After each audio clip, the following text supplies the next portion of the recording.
On the infinite variety of character in Ngũgĩ wa Thiong'o's A Grain of Wheat. Age cannot wither her, nor custom stale her infinite variety. Enobarbus in Shakespeare's Antony and Cleopatra. If we concede that at least a handful of authors have been able to depict the most illustrious human characters exactly as they would have acted given the most complex and problematic scenarios realistically imaginable, then the field of literature endlessly blossoms with psychology to be reaped. I do not know of any better joy in reading than to sympathize with a character, a not so easy task for close readers. Who can say that by dissecting the motives of their friends, they've had good times? But even the most critical reader, the most astute judge of character, can be swept away in sympathy by trusting the story to unfold as the moment. And what higher task in communication is there than to bring the most knowledgeable judges of mankind to tears, laughter, or resignation? There has always ringed something radiant to me when a book, movie, game, or even painting has been able to sustain and interweave the story of 6 to 12 diverse human beings. If nothing else, the addition of several characters stamps the work with the universal parental reminder that everyone out here, not just us, is going through it. Such is the duty of the artist, to take us out of ourselves. Oh, here comes Spoiler, my dog.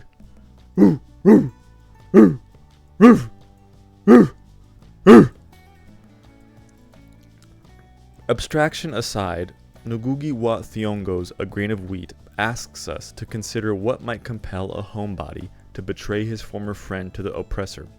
What might compel a woman who, in Penelope's role, prays for her husband's return from a concentration camp, and, upon being shown false proof of his return, gives in to her husband's rival's seduction?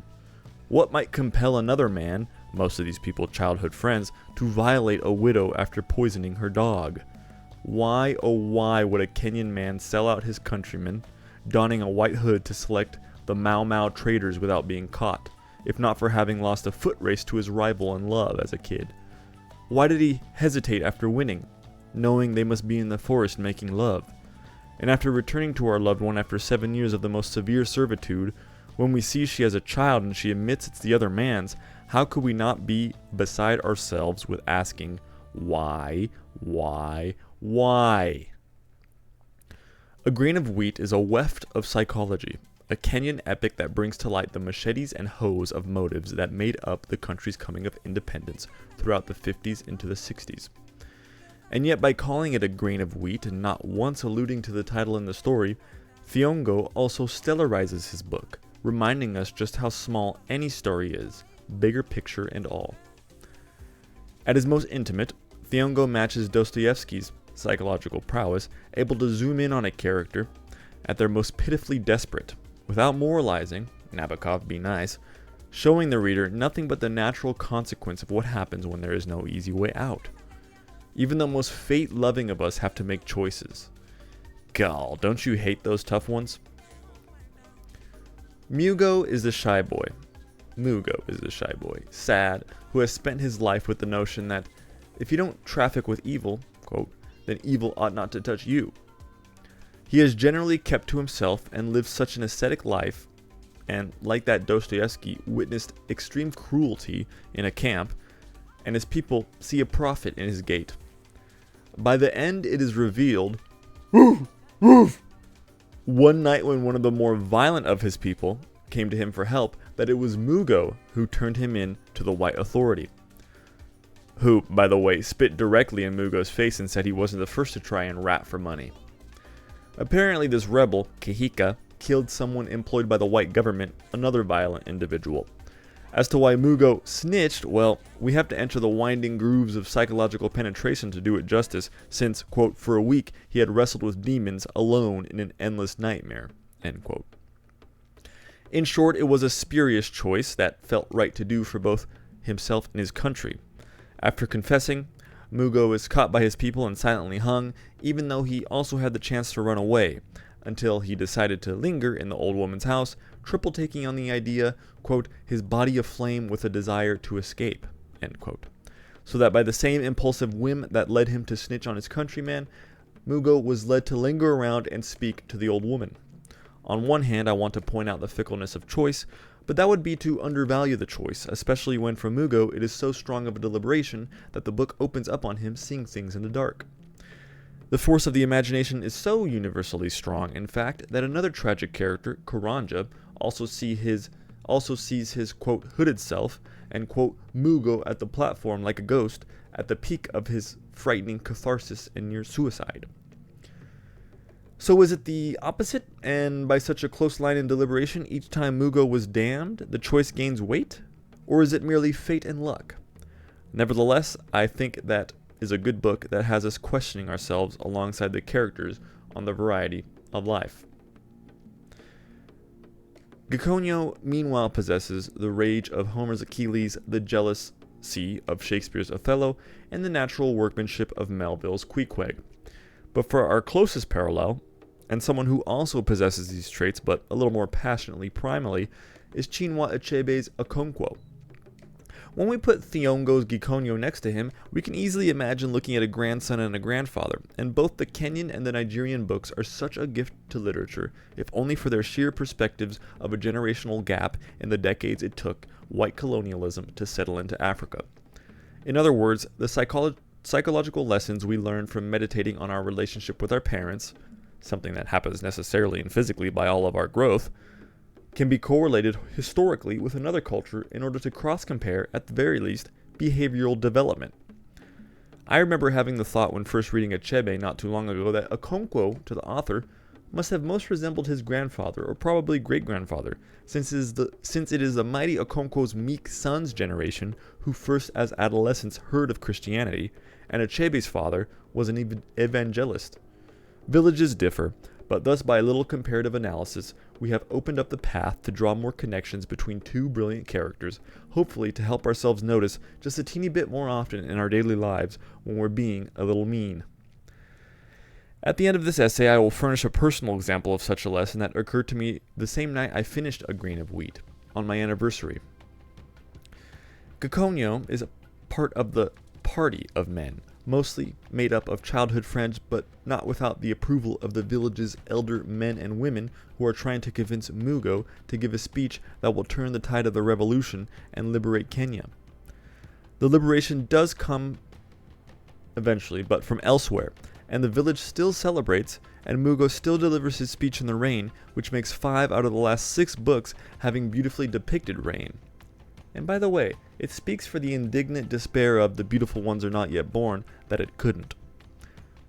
But Gicconio is a farmhand and carpenter, who was the one to serve 7 years and come home to his wife, Mumbai, Desdemona's constancy, Ophelia's brotherly love, who, when he asks whose child is that, she says Karanja's, his rival's.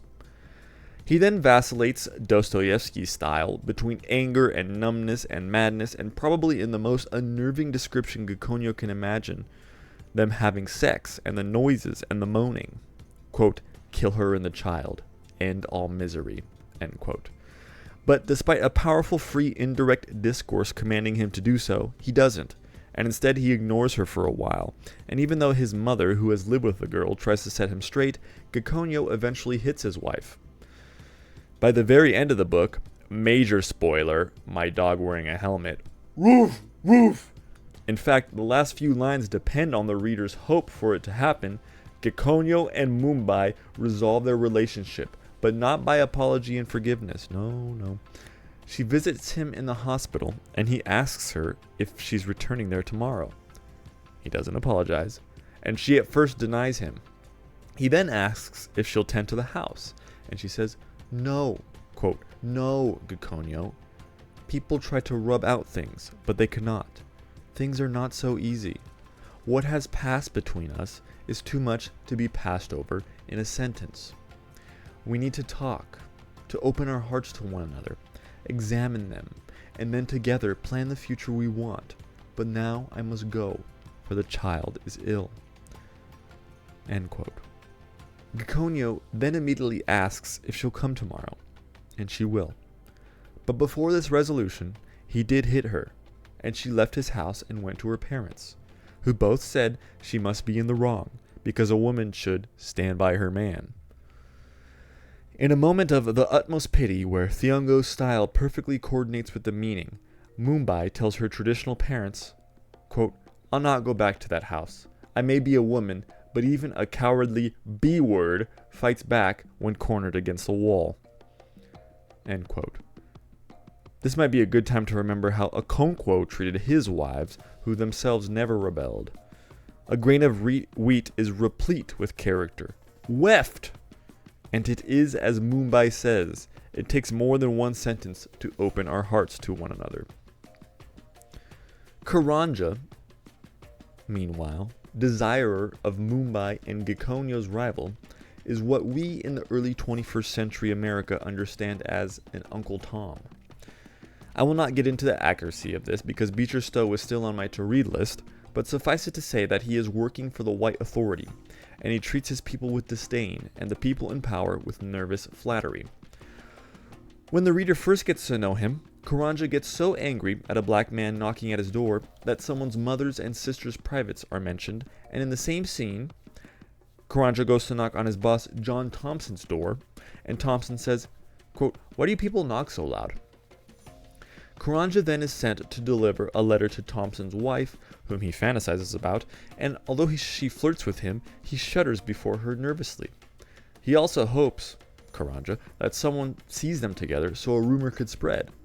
He also delivers, Karanja, letters to Dr. Lund, another woman who was violated, near the center of colonial operations, for whom Karanja sometimes is sent on missions to buy her dog food. At the center of a grain of wheat, however, is what happened when Karanja was young. He and Gikonyo raced for Mumbai's love, and although Karanja sprinted ahead and ran, he thought the other two must be lingering behind and doing something, and they in fact were making love in the forest. This race comes back at the end of the story when the young men grown up, for the sake of celebrating the festival, decide to race again, and Thiong'o moves between each racer in their sprinting mind as they recall what they've become and the choices they made in the course of their lives to get there. Karanja's every thought is still on Mumbai. After Gikonyo was sent to the concentration camp, Karanja wooed her for years. Women were throwing themselves at Karanja's feet in this position of power with the white authority, but still he wanted Mumbai. And as mentioned above, he forged a document that announced Gikonyo was to return, and Mumbai was so beside herself in excitement that she let Karanja seduce her. So we have the classic jealousy story, with the spin that the man who is working with the powers that be has successfully tricked the wife, at least for a moment. Then there is John Thompson and his wife, both of whom I mentioned. But I didn't mention that John decided to pursue positions in power in Africa because he was scholarly inspired to enlighten the ways of thought on the African peoples, and that his wife several times has had sex with one of his white co-workers. And so by a mere inclusion of a minor character, Thiong'o shows how the manifold threads of a love like Gikonyo's and Mumbai's overweave love triangles clouded by race, power, and sex. If a grain of wheat is part of a large bushel of rich African culture and literary worth, then this essay is the shimmer of that one single grain being poured in the sunlight. I want to mention a few other character insights and cute minor takeaways before I end on the story of how the psychological depth of Karanja, the most pitiful insofar as he is pathetic, helped prevent me blundering the night of my anniversary with my wife. Two more characters, though. There is General R, who in the final race reminisces on defending his mother when she was being beaten by his father. The mother struck General R in return and said that he should never rebel against his father, and he was changed. And also, as I'm reading this live for the recording, I recall a stretch in the book where the women in this village in Kenya really ran things and really took it upon themselves, almost in the sense of like a Aristophanes' Lysistrata, where they're forbidding the men to do things to them unless they get their act together. Then there is Kahika, Mumbai's brother and the Mercutio who died getting the better of the opposing side. The following flashback gives a grain of wheat its coming-of-age sheen. The future violent rebel Kahika challenges a teacher in the classroom by saying that white people make up rumors about the Bible discussing female circumcision. You're wrong, teacher. And when the teacher opens the Bible to 1 Corinthians 18, quote, he triumphantly started reading it loudly, and only after a couple sentences did he realize the mistake he had made. Not only was there no mention of women, but circumcision of the flesh was not even specifically condemned, end quote. The excitement of the boys at their teacher being thwarted culminates in a suspenseful school assembly, always a welcome scene, that we have also seen in Dead Poets Society, or School Ties, or Joyce's Portrait of the Artist as a Young Man. The teacher calls for Kahika to be whipped, but when the teacher calls his name,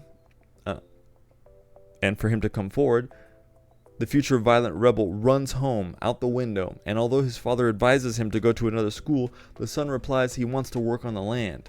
But then he goes on to spend most of his time learning to read and write, and attending political meetings. I feel I could not leave this character out of this character analysis, especially with how prevalent that human trait is to want to win the argument, or have the last word. Everyone exhibits this characteristic to some extent. How else would you respond, reader, if someone beautiful told you, quote, about the American War of Independence and how Abraham Lincoln had been executed by the British for leading the black folk in America into a revolt, end quote. Now, in clear and pleasant terms, I introduce the personal element of this character analysis, the subjective input or the merest observable effects on my life a grain of wheat has had. In addition to scoliosis, I have ectopic atrial rhythm, which is an irregular heartbeat, mostly harmless, likely the result of me pumping that blood, baby. Seriously though, I went to the doctor a few years ago in 2024 for an itchy butt. Ask my friends. I had it on and off for a few years, and my general physician, after doing the standard once-a-year EKG, said I was suffering a mild heart attack at the moment, at 30 years old. She suggested I go to the ER, and I was hesitant, but the nurse said, listen to the doctor, honey, and I did. I spent the next 4 hours in the ER until a handsome doctor said, you ready to get out of here? All right, give me a minute. He told me then what I was suffering, and that I probably had COVID quite recently, and put me in touch with a cardiac specialist who went on to say, yeah, ectopic atrial rhythm, but you're pretty dang good to go. My healthiest patient, really. But 2 other shorter times in my life I've had these chest pressures, and it's usually a result of me overworking. A black urgent care doctor had to tell me, hey man, you've written a few books already, when I was around 24, or 25 probably. Take it easy. The symptoms usually compound in me worrying about my heart and subside when I remember to relax, and recently they've been bothering me. Hence why the following 3 quotes in A Grain of Wheat spoke to me. Yes, I gave myself heart and body to work, Ngũgĩ said. Or, his heart's palpitations frightened him. Or, Mumbai, I don't mean ordinary dreams at night when you are asleep. It is when you are young and a clear day and you look into the future and see great things. Your heart beats inside you because you want the days to come quickly. And I don't remember where the last one is, but I think both Ngũgĩ's mother and Mumbai tell him he has to listen to his heart to solve the problem. Now, finally, I want to share the story of my recent anniversary where, after finishing A Grain of Wheat, something happened on our way to the restaurant. I was driving and my wife was giving me directions. She said she had it wrong and that I should make a U-turn. I said, you want me to make a U-turn? Really? She said, yeah, you can, or you could have. And I realized she was talking about a U-turn immediately where I was, which was feasible, instead of a U-turn at the soon-to-be red light where there was no space. So I said, oh, like this? And she laughed, said, yeah, I U-turned, and she laughed again, and I could sense I did good, and I felt manly. However, immediately following the U-turn and my feeling of success, for some reason I thought about what my brother-in-law did a few weeks ago when we went to people watch the ski lifts. I hadn't thought about it since it happened, and I must stress how sudden the thought appeared. But in that very moment, after the U-turn, and feeling powerful, I wanted to mention to his sister that, when we split into groups, he told me he didn't want to leave the car if it meant walking a little too far. But I did not tell her this, And just a few hours before this U-turn, I happened to read in A Grain of Wheat of Karanja, quote, "Later, this consciousness of power, this ability to dispose of human life by merely pulling a trigger, so obsessed him that it became a need." End quote. I originally wanted to end the essay on this note a little after it happened, of the U-turn, but then the next day I was lucky enough to go to my grandmother's house, where A Grain of Wheat also refreshed my perspective. My half-black, half-Spanish Uncle Bob didn't order anything at Jack in the Box when Anna and him picked me up from the dentist's, and Bob lamented my grandmother being a little too controlling, and when we returned to the house, Anna studied in my sister's old room, and I watched a few videos with Bob, and we split the curly fries I ordered, and I got a bowl for him downstairs, and I also got a banana, and after I finished my fries and started eating my banana, as we were watching an AI video on the Vegas tourism scene and the population declining, I begin in my mind to question the validity of the video, and as soon as I guess that he's uncomfortable not eating with his tray and having to reach over to dip his fries into sauce, my Uncle Bob says in a disgusted voice, "Man, you're eating a banana while I'm eating fries, bro. I can't." Also see my video on Achilles and Queequeg for a bit on my grandfather, Uncle Bob's dad, who passed away in 2019. A character who, who resonates traits from characters all across the last few books I've read.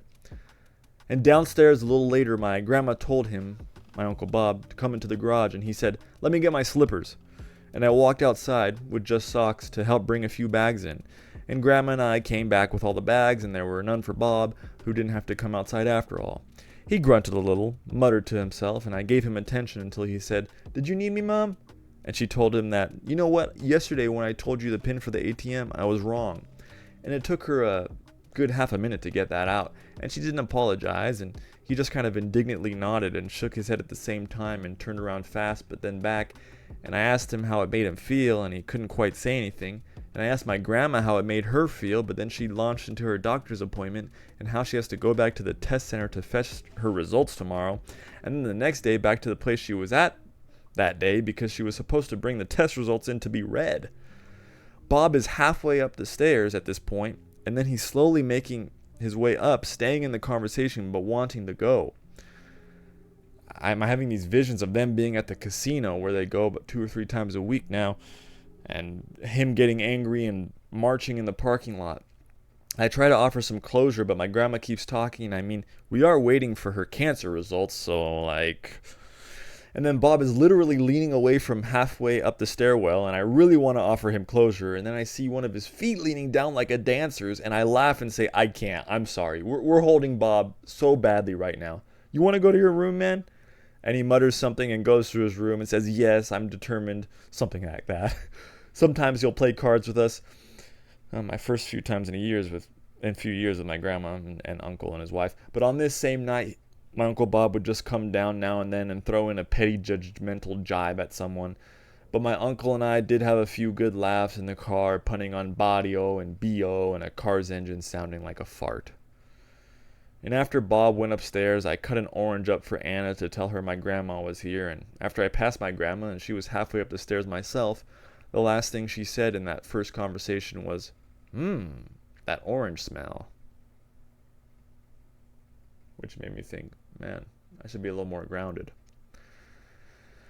Dear reader, you will have to judge whether what Oscar Wilde said is true, that it's so boring to hear someone talk about anyone but themselves. Either way, I think my fulfillment of this essay has been the remembrance of characters' infinite variety, a compliment Shakespeare reserved for Cleopatra, one of his most brilliant characters, and the one most like my wife.